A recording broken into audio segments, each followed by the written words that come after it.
Bueno, finalmente estamos acá con dos personas casi amigos, colegas a los que quiero mucho y que desde hace tiempo quiero entrevistar porque además nos une una pasión, una parte de nuestro trabajo profesional que tiene que ver con las Islas Malvinas. De hecho, con Alejandra Conti, a quien le digo muy buenos días. Ale, ¿cómo estás? ¿Qué tal, Natalia? Muchas gracias por la invitación. No, al contrario, es algo que deseaba hace mucho. Hemos viajado juntas y con Hernán Dobri, buenos días, Hernán, hemos Hola Natalia, buenos días. o la hemos compartido parte de nuestro propio trabajo. ¿Por qué? Vamos a ordenarnos. Alejandra Conti, una gran periodista que va y viene entre Buenos Aires y Córdoba y que ahora está viviendo en Córdoba, ha escrito con su marido, su pareja Malvinas, el lugar más amado y desconocido por los argentinos, un libro que ella sé perfectamente que quería hacer hace mucho, que se lo debía a sí mismo, a sí misma, y que se lo merece, y que se hizo el tiempo, el lugar, viajó en plena cuarentena y dificultades que teníamos acá para movilizarnos. Viajó con Sergio Supo, su marido y socio en esta aventura de ir a Malvinas y escribir. Está presentando en la Feria del Libro esta semana su libro, y Hernán Dobri, que escribió su libro que se llama Los soldados judíos en las Malvinas, no, Los soldados judíos de Malvinas, que tiene un libro previo, que son, ¿cómo es el libro de los rabinos en Malvinas? Exacto. Los rabinos en Malvinas, también está presentando su libro en Malvinas, y en lugar de vivir en España, vivir en Córdoba, es uno de los argentinos que ha emigrado a España, mirá, en lugar de vivir en España, porque sigue muy presente en la Argentina, Hernán. Yo les pido disculpas por esta difonía atroz que tengo, pero hay que trabajar. Y acá seguimos. A ver, para ponernos en orden, y después me cuentan cómo es la actividad que tienen en la feria. Ale, ¿por qué estamos seguras de que es amado y desconocido ese archipiélago?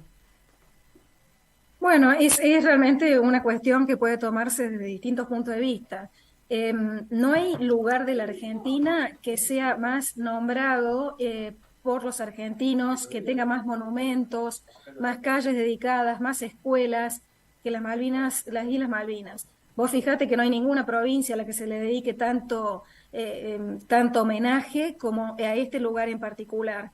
Y desconocido porque la verdad es que poquísimos argentinos han tenido la oportunidad, la posibilidad de viajar a las islas y conocerlas. Y de hecho, cuando volvimos con Sergio de este último viaje, nos encontramos que las preguntas de la gente, las preguntas que la gente nos hacía sobre las islas, eran bastante básicas, del estilo, ¿qué idioma hablan? ¿A qué se dedican? ¿Es verdad que nos odian?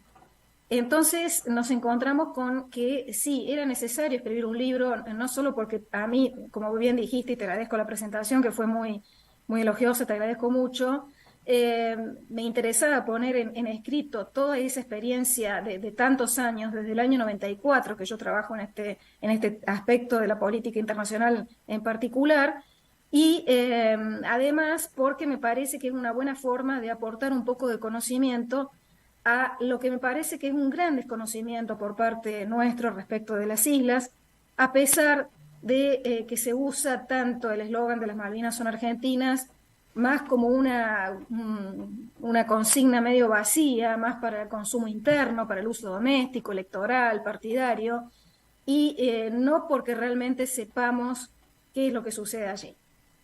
Ahora, cuando vos volviste del viaje y además hablamos, vos volviste como impresionada de los cambios en este tiempo. ¿Qué cambios has notado desde aquel viaje que hicimos, que nosotras compartimos el referéndum?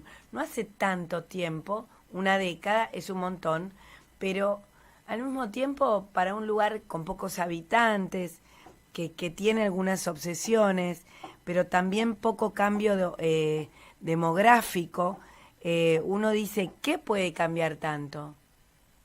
Lo que ha cambiado básicamente es la actitud de los isleños hacia los argentinos que van a las islas. Vos te acordás en el primer viaje que hicimos en 1999, Sí, la actitud claro, era bastante entre cordial y curiosa, y eso nos facilitaba el acceso a las fuentes. Todo el mundo quería hablar con nosotros, ¿te acordás? totalmente. No había ninguna complicación, nos invitaban a sus casas, nos invitaban a comer, a conocer lugares, teníamos muchas posibilidades de hacer notas y era, te diría, hasta agradable el intercambio. Eso se fue agriando, ese humor se fue poniendo más amargo con el paso del tiempo, y en esta última oportunidad, el año pasado, nos encontramos con que directamente ya no, las personas que no tienen un cargo político directamente no quieren hablar con los periodistas. Esto no significa que hayan sido descorteses o nada por el estilo.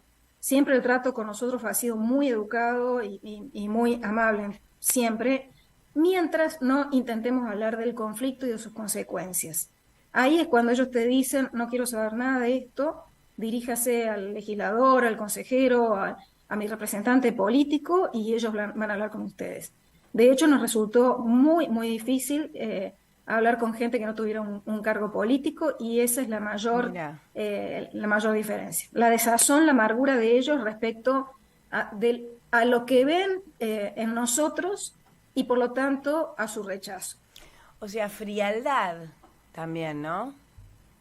Un rechazo diría Indiferencia. yo, no, no solo frialdad, sí.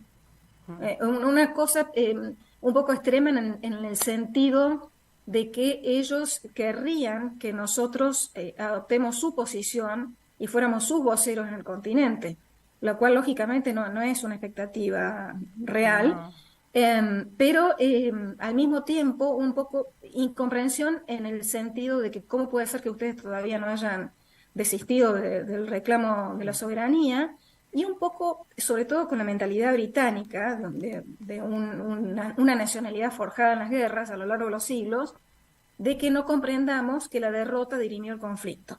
claro, para Entonces, ellos la derrota les dio títulos y derechos casi, ¿no? exacto, su guerra de independencia, así es. Sí.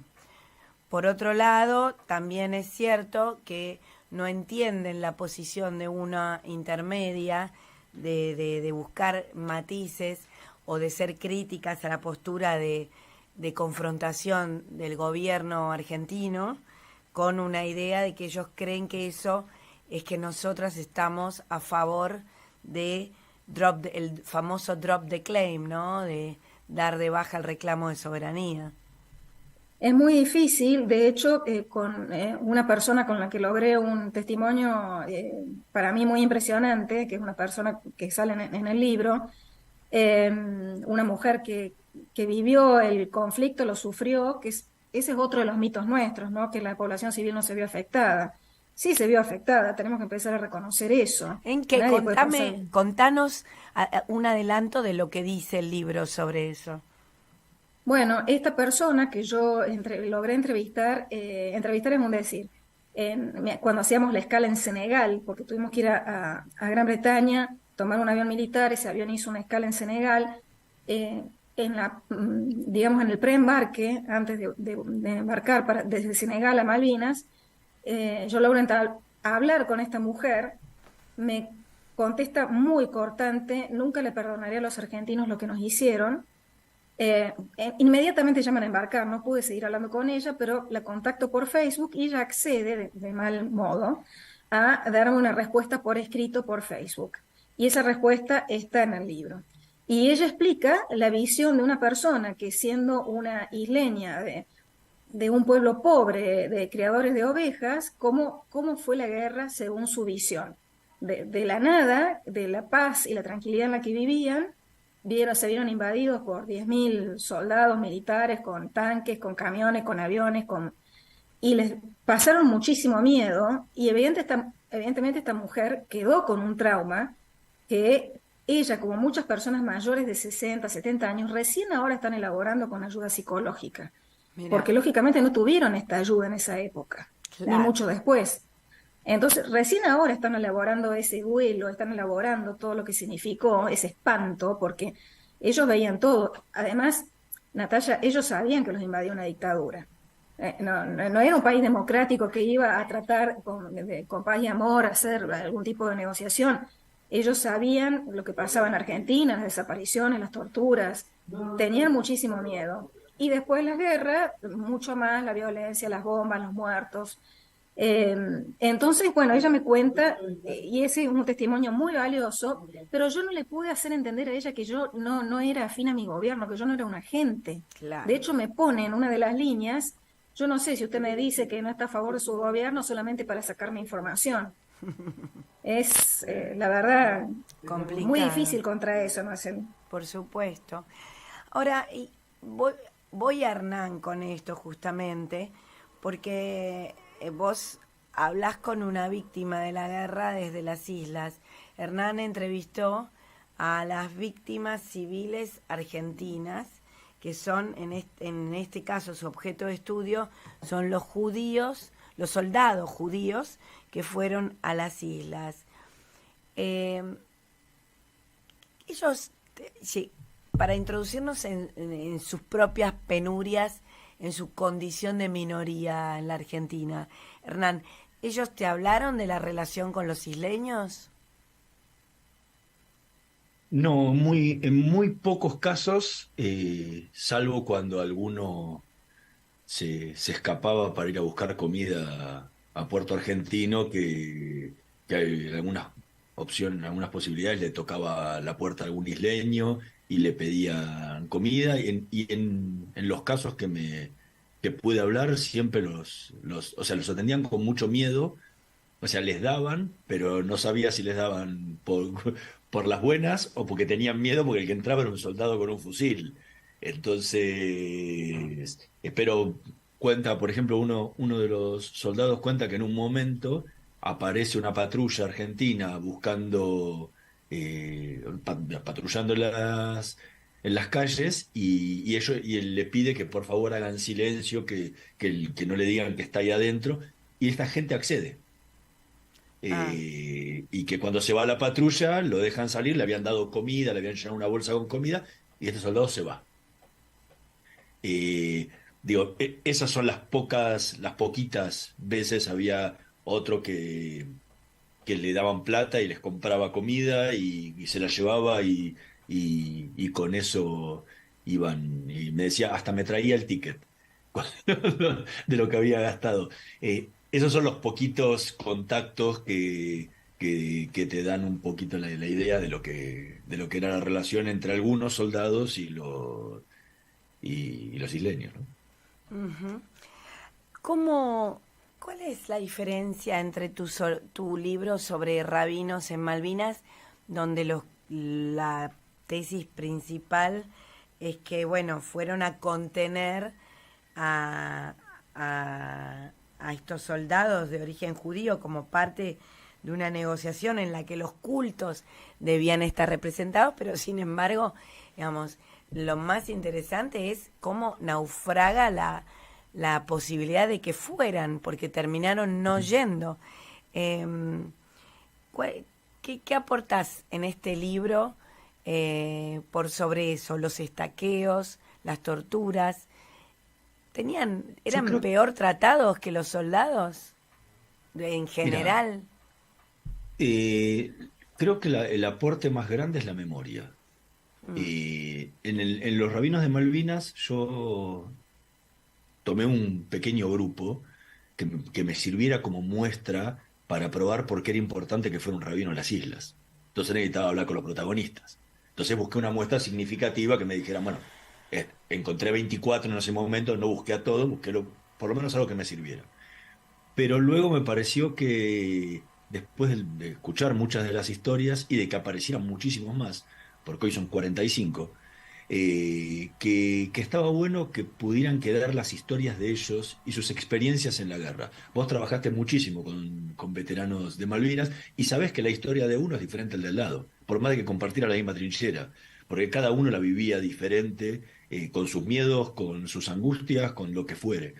Entonces me pareció que estaba bueno que las historias de cada uno de ellos la pudieran contar en primera persona tanto desde lo que habían vivido en su servicio militar, como se enteraban de la recuperación de las islas y de que ellos iban a ir a Malvinas, lo que vivieron en las islas, y muy importante, los 40 años de posguerra, cómo vivieron esas situaciones que les tocó atravesar en estos 40 años, y me parecía que estaba bueno que las pudieran contar en primera persona. Entonces, cada capítulo tiene una historia diferente y contadas en primera persona, o sea, yo no intervengo en el relato de nada.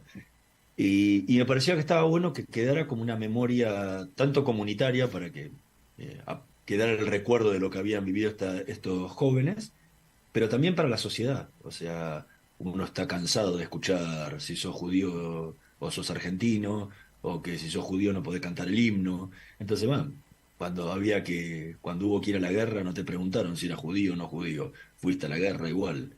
Entonces, que quedara la memoria de esta gente me parecía importante.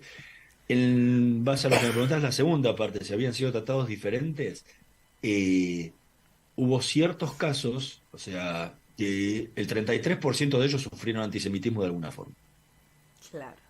Desde el insulto hasta el estaqueo. Tenés toda la... Lo que no quiere decir que todos sufrieron lo mismo, como vos lo sabrás muy bien. O sea, vos en tu libro denunciaste muchísimos malos tratos en todo lo que fue la guerra, pero no quiere decir que todos los soldados sufrieron eso mismo. No, por supuesto. Ni todos los oficiales torturaron a su tropa, ni todos los oficiales eran antisemitas. eh, Siempre dependió de quién te tocaba. Ahora, esta gente, cuando les tocaba a uno eh, propicio a los maltratos, entonces ese, por la condición de judío, les daba un trato especial. ¿Con qué Alejandra recién contaba el caso de esta mujer, que no sé si es el que la enamoró, pero sí uno la escucha y es como que la impactó, es el que tiene más impreso en su haber de la producción del libro? ¿A vos cuál testimonio te impactó, o si hubo uno o varios? Ah, Hubo uno que me impactó por lo jugado, o sea, que, que sabía, que me decía, mira, yo sé que no tengo que tomar alcohol, pero el otro día fuimos y me tomé cinco botellas de whisky con mis amigos y agarré el auto y salí manejando. De esa cosa de estar jugado, así Sí. ya está. O sea, Eso tengo EPOC, si me... a la vuelta de las islas, de la guerra. Claro, pero o sea, de ver el testimonio hoy, que ya no son chicos, sí, son todos arriba de los 60, y que después de haber sobrevivido a todo eso, el impacto, o sea, es el impacto que dejó la guerra, que es parecido a lo que decía Ale recién, lo que vivía esta señora del impacto que le dejó la guerra hoy, 40 años después. Y o sea, uno sabe que la guerra es terrible, pero uno no logra medir realmente el impacto que esto te deja a vos en la vida para adelante. Y sentirlo y verlo tan, y que te lo cuente así directamente, para mí fue muy fuerte, porque 40 años después no logró tener la ayuda suficiente como para poder solucionar eso, ¿no? Y bueno, y lo sabemos muy bien que hay más veteranos que han muerto por suicidio posguerra que los que han muerto durante los combates. Entonces, es un mal muy generalizado que ha quedado entre los veteranos de Malvinas, no generalizado entre los veteranos judíos de Malvinas, porque afortunadamente la mayoría de sus familiares les pudo dar algún tipo de asistencia y terapia para, para que pudieran eh, sobrellevar eso mejor. Y otra cosa que me impactó muchísimo es el no haber podido hablar con alguno de ellos. O sea, de los 45 hablaron 39. Y algunos hasta el mismo día de la entrevista me llamaron un caso que me llamó y me dijo, mira, no dormí en toda la noche porque sabía que iba a hablar con vos. Nunca había hablado y me dice, te pido mil disculpas, pero no puedo hablar. Ah, mira, claro, sí. Entonces, es decir, pasaron 40 años. Gente que tuvo la posibilidad de tener asistencia, que han hecho carreras universitarias, o sea, pero Malvinas sigue siendo un dolor muy fuerte adentro del pecho que no lo dejó dormir. Y No, finalmente es que no pudimos hablar. las Malvinas todos los días a mucha gente incluso la cansa el tema, muchos también veteranos o digamos sean civiles o militares a veces se enojan porque dicen que nos ocupábamos los aniversarios, pero la verdad es que todo el tiempo hay situaciones para descubrir con Malvinas que no se conocen y se van a seguir descubriendo. Eso es impresionante. Siempre hay un lugarcito donde hay una historia nueva para contar. Y va a seguir ocurriendo. Yo no nos queda mucho tiempo y quiero hablar un minuto de la Feria del Libro. Quería preguntarles qué piensan de cómo los gobiernos, no hablemos de este gobierno, lleva la política de Malvinas en lo que hace a la diplomacia. Hoy yo escribí, el viernes esta semana escribí que el gobierno minimiza la ceremonia de coronación de Carlos III y manda al embajador Figueroa cuando todo el mundo, con conflictos o no conflictos, está bien que bueno, el tema de las Malvinas es muy fuerte y que hay que seguir reclamando y que es una política de Estado que tenemos en común, pero la verdad es que a la vez tenemos superávit comercial, viajan ministros, dimos de baja un acuerdo, una comunicación conjunta y sin embargo hay un montón de vínculos, viajan ministros, Alberto Fernández viajó, no hizo visita oficial ni de Estado, pero no le dijo no a la COP26, a la cumbre del clima cuando fue a Glasgow. O sea, y ahora le mandamos un embajador cuando, por ejemplo, en el 53 Perón mandó a su vicepresidente. Y para Perón la agenda Malvinas era importante. ¿Qué piensan de eso? Bueno, en mi caso es una pregunta excelente, Natalia, porque pienso que la llamada política de Estado respecto de Malvinas es muy pobre. A lo largo de los 40 años, 41 que pasaron después de la guerra, ha ido zigzagueando de la nada del comienzo a la política de seducción de Menem y Guido Di Tella, al hostigamiento a la población civil, que parece que es lo único que ha tenido en mente hasta ahora los distintos gobiernos kirchneristas.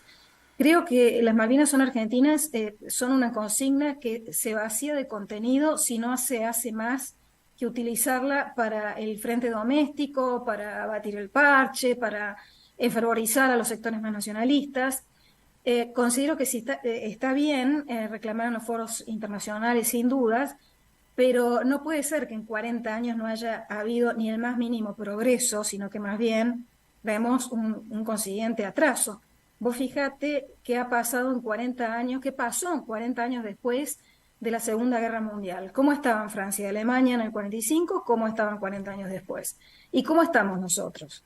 Esto ha sido la nada misma, que es un retroceso que ha afianzado el convencimiento de los isleños que no quieren que Gran Bretaña le suelte la mano. Y ustedes dirán, bueno, pero no importa porque es una población pequeña, trasplantada y su opinión no vale. Bueno, ha cambiado la geopolítica desde el 82 hasta el presente. Hoy la opinión de una población pequeña sí vale. Mucho más si es una población británica o asociada a una potencia mundial. La geopolítica ha cambiado tanto que, imagínate, tenemos a China prácticamente cooptando comercialmente a toda África e intentando hacer lo mismo en América Latina. Rusia con un pie fuerte en América Latina también. Hoy ya nadie quiere desprenderse de nada y menos que menos la OTAN va a querer desprenderse de esta base militar en el Atlántico Sur, que además, por si fuera poco, a Gran Bretaña le sirve de plataforma a la Antártida. Claro. O sea, nos estamos guiando por conceptos prebélicos cuando las cosas han cambiado diametralmente en la política internacional. Entonces lo que se necesita es una estrategia inteligente, para eso tenemos un montón de diplomáticos, de académicos, de políticos que deberían estar estudiando esto, para que, por ejemplo, vos nombrabas recién la caída de la comunicación Ferrador y Duncan. ¿Qué sentido tiene? un sentido solamente por la galería o para el frente doméstico. Y la caída de esa comunicación determina que no se puede, o que los isleños rechazan ahora la aceptación de la identificación de la última tumba que Por quedaba en Darwin supuesto. sin ser identificada. Entonces, ¿a quién le estamos perjudicando? Nos estamos perjudicando a nosotros mismos. Si creemos que hostigar a los isleños es conducente, pues no, es un gran error. A Gran Bretaña no le importa nada y a ellos los vuelve más fervorosamente pro-británicos. Estamos haciendo todo al revés, lamentablemente, como en tantos otros aspectos de la política argentina. Ale, ¿cuándo presentás tu libro? El 11, o sea, el jueves que viene, en la Feria del Libro, hacemos una firma de ejemplares en el stand de la provincia de Córdoba de la feria. ¿A qué hora? Creo que es alrededor de las 17. A la Pero tarde, bueno, a las sí, a la entre tarde, se 4 da y una 6. vueltita y en algún momentito estaremos ahí. Bárbaro. Bueno, te acompaño. Muchas gracias. 18:30 por ahí, entre 17 y 18:30 por ahí. Hernán, vos, ¿cuándo presentás tu libro? Y si querías decirme algo del otro, porque estamos ya sobre la hora. Te lo digo cortito. Muchas veces cuando hablas con diplomáticos argentinos te dicen, hacemos las presentaciones porque las tenemos que hacer. Sabemos que claramente que no van a conducir absolutamente a nada, pero es como un ejercicio que hay que ir repitiendo para no perder nunca el derecho a reclamar. Pero la realidad es que no en muchísimos años no se ha visto una política de Estado concreta que permita tratar de conseguir la recuperación de la soberanía o de lo que fuere. Eso para mí es lo que es un resumen de la política de Malvinas argentinas. ¿Y tu La libro? presentación Sí.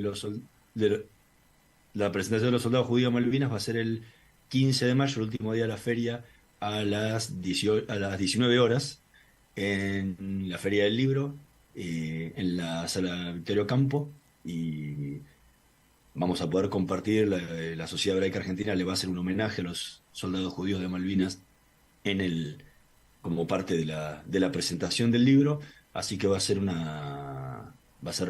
muy atractivo. Va a estar Natalia acompañándonos y junto a Hugo Alconada-Amón y Marcelo Larraqui, así que los esperamos para la presentación. Bueno, Alejandra Conti, señor Hernán Dobri, les mando un beso a Córdoba y otro a España. Así que mil gracias. Me encantó entrevistarlos. Muchas gracias, Natalia. No está mi versión completa en estos días, pero ya vamos a vernos pronto, ¿eh? Un Muchas placer enorme. gracias. Un beso grande. Gracias, ¿eh?